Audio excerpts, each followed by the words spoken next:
Like this car, which took luxury to new heights. No, literally, because this car can actually fly. This is the Cadillac PersonalSpace, aimed at redefining the limits of urban mobility by allowing customers to leapfrog over congestion and city noise.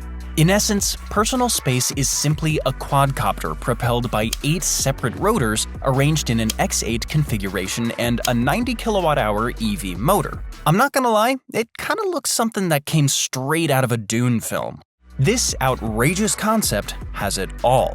I'm talking throne-like seating, a panoramic glass window, a walnut ceiling and floor, semi-private sides and doors, a touch-sensitive system, gesture recognition sensor pad, and of course, the vertical takeoff and landing. It was a true fit for royalty, which is also why it never made it to production. And that's not because people don't want one. It's because the technology for safe, reliable, and affordable flying cars is still very much in its infancy. At least, that's what I think. It's possible PersonalSpace might be something in the future, but as of right now, there's no way it's making it to the production line. God damn it! We're at number 2 now, which brings us to the Cadillac 16.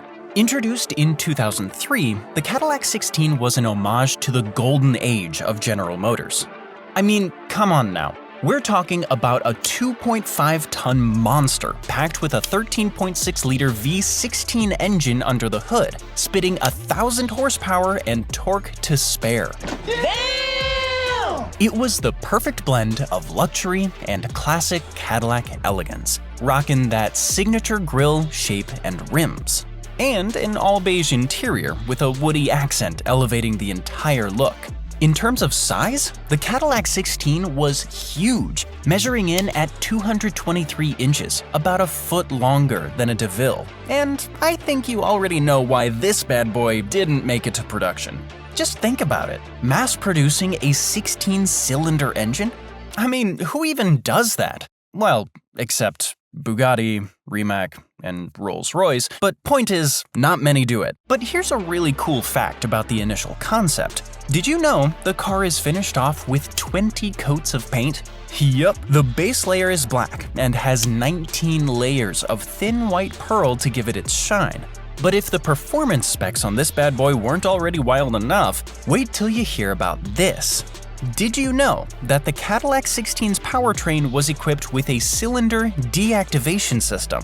This was a groundbreaking technology at the time, allowing the vehicle to operate at a more efficient V8 when the full V16 power wasn't required. So if you're not flooring it, it's not going to switch over to V16.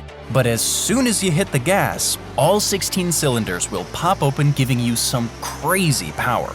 But the 16 wasn't just all about power. It was equally impressive from inside as well. You can tell Cadillac really went all out, considering how the attention to detail was just astonishing. The dashboard featured a crystal-like instrument panel, with the rear end seats crafted for comfort, offering passengers a ton of individual controls.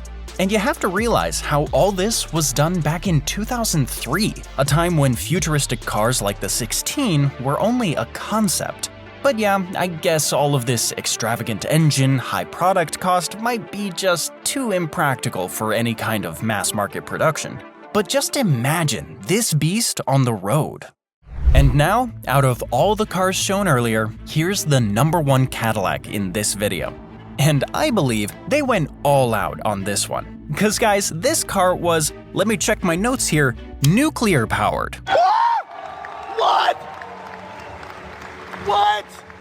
This is the Cadillac World Thorium concept. Thorium is a radioactive metal that can be used as a nuclear fuel. This Cadillac WTF was one of the first ever concepts of a nuclear-powered car, designed to run for 100 years without refueling.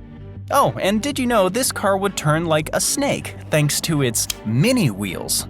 Each wheel would be made of 6 mini wheels powered by their own induction motor, making this whip a super powerful ride. But as you might expect, here's the catch. Just developing a thorium reactor would probably cost more than manufacturing the entire car. Not to mention how it's gonna be a real challenge building a reactor small enough to fit in one. I guess that's why it had a proposed length of modern-day limousines, because there ain't no way you're fitting a reactor inside a normal-sized vehicle. But hey, at least you don't have to deal with all the oil changes and whatnot. You won't even have to get the brakes replaced, thanks to its futuristic wheels and induction motors. You can almost think of it like a car just taking care of itself. I mean, that sounds pretty good. Cadillac also claimed that the WTF would be indestructible, courtesy of the carbon composites and high-strength alloys used to build the body. What do you think about this?